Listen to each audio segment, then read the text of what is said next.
हमारे second lesson का नाम है on saying please. On saying please Alfred George Gardiner ने लिखा है।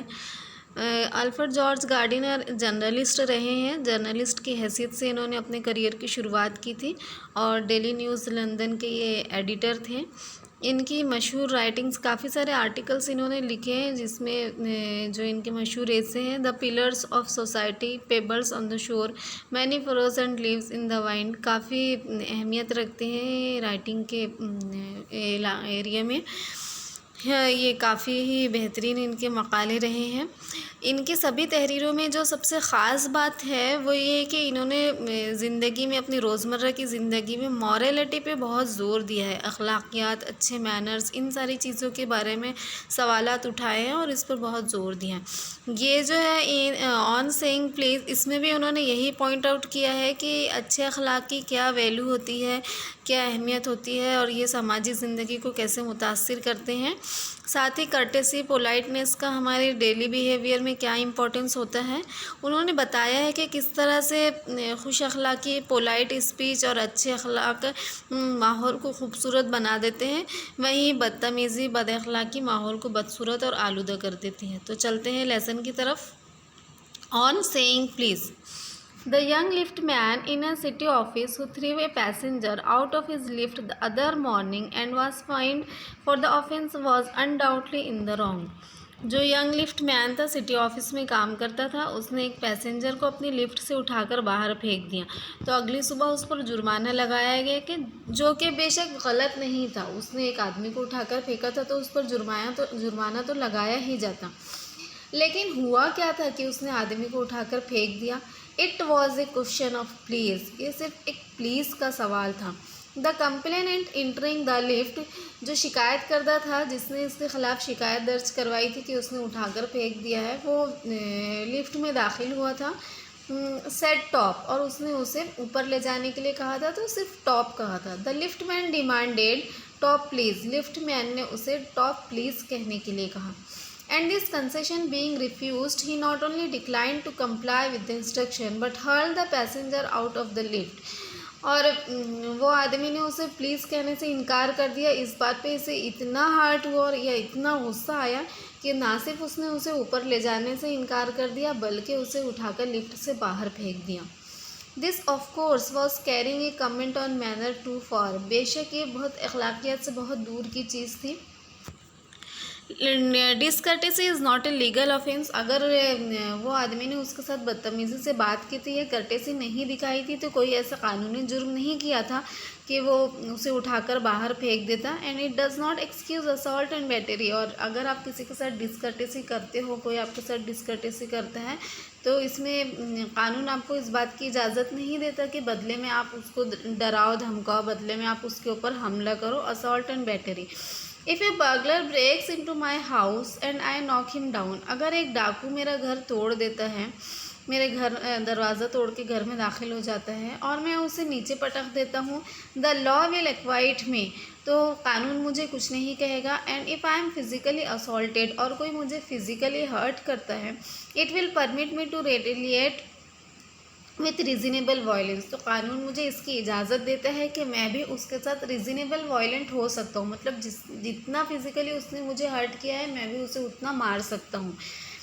It does this because the burglar and my assailant have broken quite definite commands of the law. ये क्यों होता है, कानून इस बात की क्यों इजाज़त देगा, और अगर कोई आपका घर का दरवाज़ा तोड़ के घर में आ जाता है तो आपको मारने की इजाज़त कानून क्यों देता है, या फिर अगर कोई आपको मारता है और आप बदले में उसे मारते हो तो ये इजाज़त आपको कानून से क्यों है, या कानून आपको इस बारे में पकड़ क्यों नहीं करेगा, क्योंकि ये दोनों ही चीज़ें कानून के ख़िलाफ़ है। चोरी करना, किसी के घर में डाका डालना कानून के ख़िलाफ़ है, किसी को मारपीट, बिला वजह मारपीट करना, ये भी कानून के ख़िलाफ़ है, इसलिए आप उसके ख़िलाफ़ एक्शन ले सकते हो।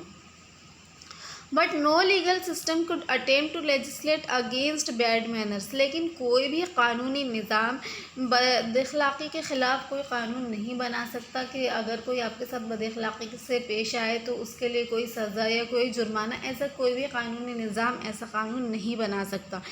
or would sanction the use of violence against something which it does not itself recognize as a legally punishable offense। और ना कोई भी कानून आपको वायलेंस की इजाज़त दे सकता है अगर कोई आपके साथ बदतमीज़ी से पेश आ रहा है तो, या फिर कोई ऐसा काम कर रहा है आपके साथ में जो कि कानूनी जुर्म के दायरे में नहीं आता और फिर भी आप उसके साथ वायलेंट हो रहे हो, फिर भी आप उसे मार रहे हो, तो इस कानून आपको इसकी इजाज़त नहीं दे सकता।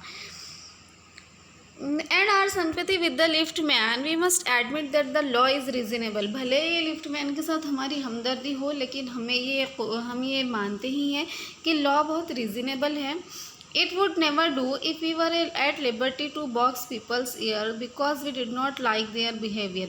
ये ऐसा नहीं हो सकता कि हमको आज़ादी मिले कि हम किसी के भी कानों पे मुक्के मारें क्योंकि हमको उसका बिहेवियर पसंद नहीं आया है, और the tone of their voices और द स्कॉल ऑन देयर फेसेस, और या फिर हमको किसी को इसलिए मारे क्योंकि हमको उसके लहजे की करख्तगी, हमको उसकी आवाज़ पसंद नहीं आ रही है, हमको उसके चेहरे के तासुरात पसंद नहीं आ रहे।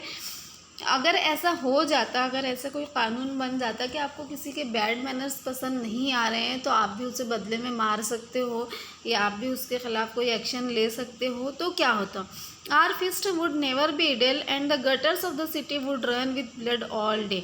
हमारी तो मुट्ठियाँ कभी चैन से बैठती ही नहीं, कभी काबू में रहती ही नहीं, और शहर की नालियों में दिन भर खून बहते रहता, क्योंकि ज़्यादातर लोग बदअखलाक़ी से बात करते हैं। यानी हम लोग उतना कर्टेसी का, उतना अखलाकियात का ख्याल नहीं रखते। हर किसी को प्लीज़, सॉरी, थैंक यू, इस तरह के अल्फाज का बहुत ज़्यादा हम इस्तेमाल नहीं करते। आम तौर पर बहुत ही ज़रूरी है तभी हम ये अल्फाज का इस्तेमाल करते हैं। ओवरऑल हम बहुत कर्टेसी नहीं दिखाते, बहुत खुश अखलाक़ी से बात नहीं करते। और अगर जैसे वो लिफ्ट मैन को उसने प्लीज़ नहीं कहा तो इतना गुस्सा आया, अगर ऐसा कानून बन जाता तो फिर हर किसी को गुस्सा आता कि हर कोई उसके गुस्सा आता नहीं आता, हर कोई उसके ख़िलाफ़ एक्शन ले सकता था कि उसने मुझे प्लीज़ नहीं कहा, उसने मुझे थैंक यू नहीं कहा, उसने मुझे सॉरी नहीं कहा, तो दिन भर शहर की नालियों में खून बहता रहता, मतलब इस बात पे मारपीट होती। I may be as uncivil as I may please and the law will protect me against violent retaliation।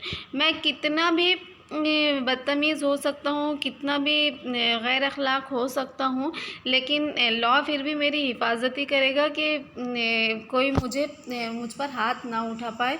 मैं किसी के साथ कितनी भी बदतमीज़ी से बात करूँ, कानून सामने वाले को इस बात की इजाज़त नहीं देगा कि मैंने जिसके साथ बदतमीज़ी से बात की है, बदअखलाक़ी से बात की है बेसिकली, तो वो मेरे ऊपर हाथ उठा सकता है।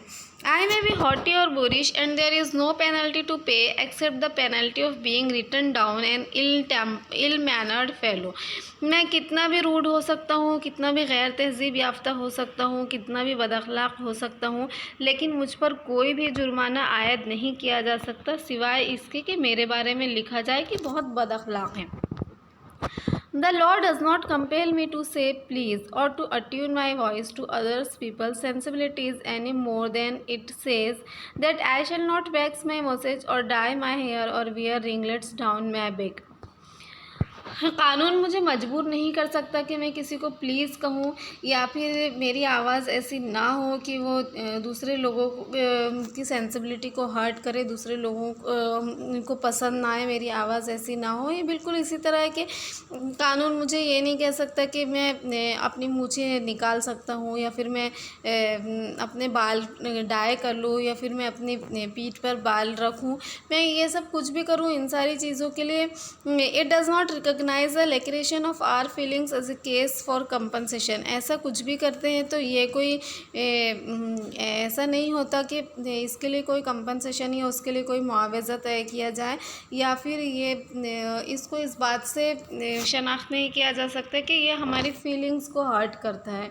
There is no allowance for moral और intellectual damages in these matters.